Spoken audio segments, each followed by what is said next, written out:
Chapter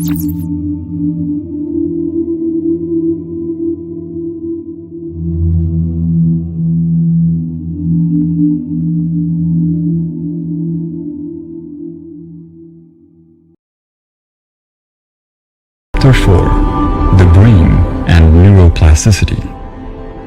The human brain is a network of approximately 100 billion neurons. Different experiences create different neural connections, and these bring about different emotions. Depending on which neurons get stimulated, certain connections will become stronger and more effective, while others may become weaker. This is referred to as neuroplasticity.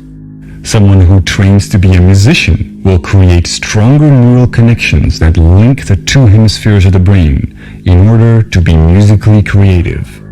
Virtually any sort of talent or skill can be created through training. Rudiger Gann, for example, who was a self-admitted hopeless student, used to fail at basic math and went on to train his abilities to become a famous mental calculator, capable of performing extremely complex mathematics. Rationality and emotional resilience work the same way. These are neural connections that can be strengthened. But this also applies to negative thinking. It's possible to have two elderly people who may have had similar lives, yet one person is perfectly happy, while the other is very unhappy and has a negative view on the same things.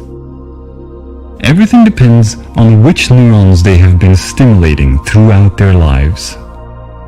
Whatever you are doing at any time, you are physically modifying your brain to become better at it. Since this is such a fundamental mechanism of the brain, being self-aware can greatly enrich our life experience. Chapter 5: Social Neuroscience.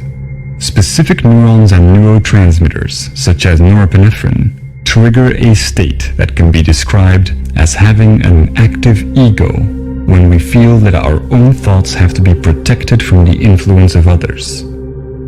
If we are then confronted with differences in opinion, the chemicals that are released in the brain are the same ones that try to ensure our survival in dangerous situations.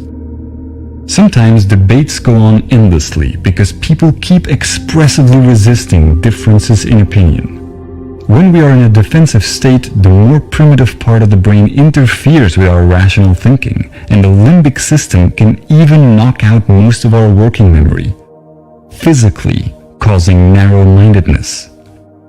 We see this in the politics of fear, the strategy of poker players, or simply when people feel defensive and stubborn in discussions. No matter how valuable an idea is, the brain has trouble processing it when it is in such a state. On a neural level, it reacts as if our life is being threatened. Even if the threat comes from harmless opinions or even facts that we may otherwise find helpful and could rationally agree on. But when we express ourselves and our views are appreciated, these defense chemicals decrease in the brain and dopamine neurotransmission activates the reward neurons, making us feel empowered and increasing our self-esteem. Our beliefs have a profound impact on our body chemistry. This is why placebos are so effective. Self-esteem or self-belief is closely linked to the neurotransmitter serotonin. A relative imbalance of it often leads to depression, self-destructive behavior, or even suicide. Social invalidation is the primary cause of this, while validation has the opposite effect. Social validation increases the levels of dopamine and serotonin in the brain and allows us to let go of emotional fixations and become self-aware more easily.